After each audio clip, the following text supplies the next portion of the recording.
is actually going to generate an additional 54.66 megawatts of power to the national grid. A host of benefits, as the governor said, are going to accrue to the people of Garissa.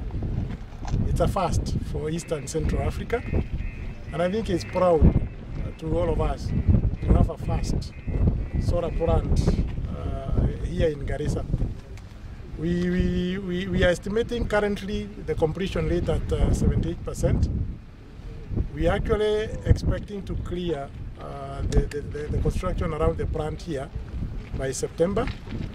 We had a delay in terms of the evacuation line, the transmission line, but we have received a lot of support